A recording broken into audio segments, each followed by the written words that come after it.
Zonja e zotri, edhe pse do ju duket vetja shumë të mdhejnë mosh, dua t'ju drejtohem me Zonja e zotri dhe faleminderit që jeni të Olti Curi TV në YouTube. Faleminderit gjithë atyre që bëjnë subscribe. Subscribe do me thënë kur regjistrohesh dhe i merr vesh videot të plota i pari. Mirë, do nisim një herë me urimin për fituesin e Big Brother VIP Kosova dhe pse para lajmërova lëndrimi t'i gëzosh ato mijëra euro që more sepse i ke merituar. Por i kthehemi në komente sot Bigu të Shqipërisë. A e dini ju që në qoftë se Bigu do zhvillohej në italisht, do flisnin shumë mirë mes të tjerëve, po shumë mirë Brikena, Matteo dhe Greta. Po, janë njohës të mirë të gjuhës italiane. Do thoni ju, ç'na ngatron me këtë punë, ç'na duhet? Po sikur Bigu i Shqipërisë të bashkohet me Grande Fratello që nis shpejt në Itali, për këtë do flasim sot. Ndjekim siglën tonë të varfër për një emision modest. Kjo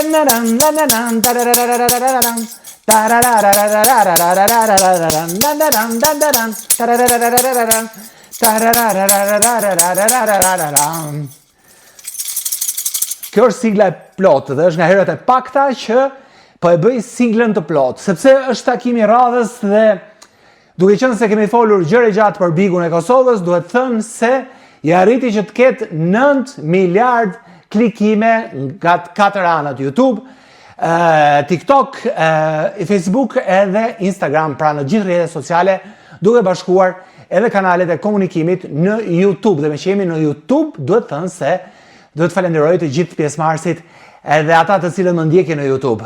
Shtoni, sepse komuniteti sa më shumë zgjerohet, aq më shumë informacione vijnë dhe aq më interesante bëhen takimet tona. Ju duhet ta dini se ekzistojnë dy emra shumë të përfolur për momentin në Itali. Njëra prej tyre është modele, është showgirl, ka marrë pjesë në një reality show me udhëtime larg vendeve të botës. Në Pekino Express quhet emri i spektaklit ku ti lëshojnë rrugëve të Azisë dhe ti duhet të mbijetosh. Dhe vajza ka mbijetuar, ka marrë edhe famë. Po flasim për Barbara Prezia. Është një vajzë e cila të thonë ju pse na e the këtë emër. E thash këtë emër sepse është shqiptare dhe fiksojeni mirë sepse në narracionin tim do përsëritet dhe disa herë emri i saj. Është një emër që diskutohet shumë nga mediat italiane dhe ti është një shqiptare, të ke shkuar aty me prindër emigrant dhe të përmendet emri lart të poshtë, nuk është shumë e lehtë, por është diçka shumë e vështirë. Mos e harroni këtë. Barbara Prezia pra, kjo modele e cila emri së fundmi është duke përmendur shumë. Po pse? Një tjetër emër që ftohet në panele, madje është ftuar në emisione të tilla si Verissimo, që prezanton në Canale 5, Silvia Tofanin, që është vajza e pronarit. Pronari është djali Berlusconi, Pier Silvio Berlusconi. Pra, emisioneve prestigj. Është ftuar në emisionet e pasdites, është ftuar jo vetëm në Mediaset, por dhe në Rai. Emri i saj është Evelina.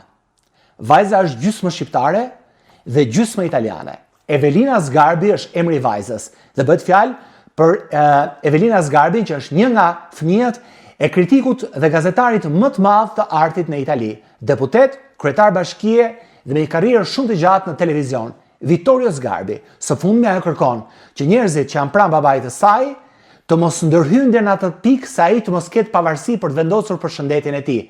Ka plasur dhe një luftë ligjore. Evelina Zgarbi me një kokë shqiptare i vazhdon dhe tenton, kërkon ndihmë nga mediat në mënyrë që babai i saj të ketë pavarësi dhe të marrë vendimet me vullnetin e tij. Edhe pse ata familjarë që i qëndrojnë afër thonë që nuk është i mundur, prandaj duhet vendosim ne për Vittorio Zgarbin.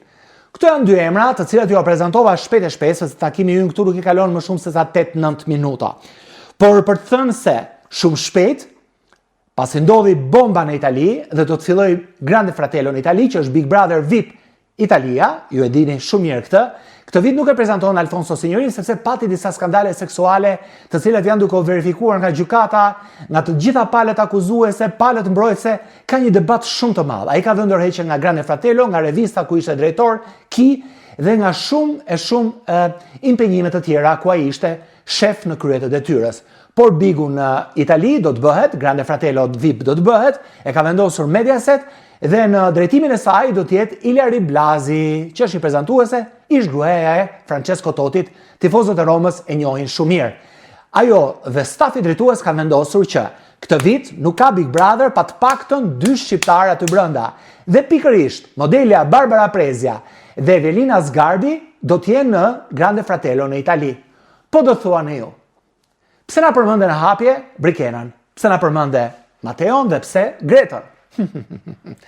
I përmenda sepse në qoftë se doli një shkëmbim me Bigun e Kosovës, ku shkoi Dolçea dhe qëndroi disa kohë në Grande Fratello në Itali, por që ishte Grande Fratello me njerëz normal, drejtuar nga Simona Ventura, kësaj radhe produksioni, edhe pse i blinduar, po dalin disa lajme të vogla tek tuk, duke se produksioni i Bigut në Shqipëri po bën të pamundurën, duke shfrytzuar edhe faktin që është një patent origjinale, për të lidhur me Grande Fratello VIP, kujdes, VIP në Itali, dhe të bëjmë një shkëmbim atje. Dhe kushti kryesor është që banorët, apo banorja, apo banori që mund të shkojnë në Itali, duhet patjetër 24 në 24 të komunikojnë në gjuhën italiane. Dhe me aq sa u interesuam, njerëz të cilët, banorë të cilët janë aktualisht tek Bigu i Shqipërisë, Big Brother VIP 5 Albania, dhe njohin mirë gjuhën italiane, janë 3.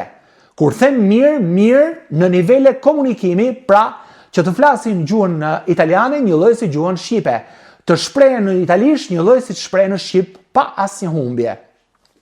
Pra mos kemi humbje në përkthim. Dhe këto janë 3 banorë të cilët ne i njohim shumë mirë. Është Brikena, është Mateo, është dhe Greta, të cilët edhe kanë treguar her pas here aty me ndonjë shprehje, me ndonjë batut, me ndonjë tok fjalësh që e përdorin në italisht, dhe kjo konfirmon edhe një herë tjetër se njohin shumë mirë gjuhën italiane. Duket se po bëhen përpjekje të jashtëzakonshme që pas disa javësh që fillon Bigu i Grande Fratello në Itali, i cili duhet filloj tani në mes të marsit, pra në fillim të prillit ka shumë mundësi që të bëhet shkëmbimi. Po, mund të ketë një shkëmbim. Deri tani fjalët janë që do të ketë një shkëmbim. Pra ne të dërgojmë ose Gretën, ose Brikenon, ose Mateon. Mateos dhe ja kishte qefit shkonte bashkë me Brikenon atje, se ndoshta kur kalon detin ndryshojnë dhe mendime dhe mund të kishte një përqafim nga afër, jo me formë sëje, ashtu dhe, por nuk e di se sa e mundur është kjo. Pra Brikena, Mateo ose Greta mund të shkojnë atje. Dhe një nga personat që një gjuhën shqipe dhe mund të shkëmbehet me një nga 3 personazhet tanë shqiptar, është një nga 2 shqiptaret të cilët do të jenë në Bigun italian në Grande Fratello. Dhe bëhet fjalë për Barbara Prezian dhe Evelina Sgarbin, një nga këto të dyja, për këtë do bien dakord vetë vajzat apo produksioni, të shkëmbehen dhe të qëndrojnë një javë Greta, Mateo ose Brikena në Itali dhe një javë Barbara ose Evelina do të vinë në Shqipëri dhe do të jetë një gjë e jashtëzakonshme, sepse edhe prania e Dolçes në Grande Fratello solli një turbullim të madh për lojën atje. Imagjinoni pak 2 vajza të rritura në Itali, qoftë Barbara, qoftë Evelina, me mentalitetin e një vendi tjetër, të vinë dhe të hynë në një garë që është bërë shumë e egër. Imagjinoni pak reagimin e Juelës, Rogertit, Mirit, Malit, Stenaldos, kur të kenë aty Barbarën ose Evelinën. Por nga ana tjetër, është shumë interesante dhe reagimi italianëve kur të jetë përballë Mateo, Brikena dhe Greta. Greta do gatuaj, Brikena do zbukurohet, po Mateo që do bëjnë në Itali? Mateo do flasi për Brikenën, do i hapi kokën italianëve. Të rojmë e të shikojmë. Takohemi sërish te Olti Curi TV në YouTube. Faleminderit.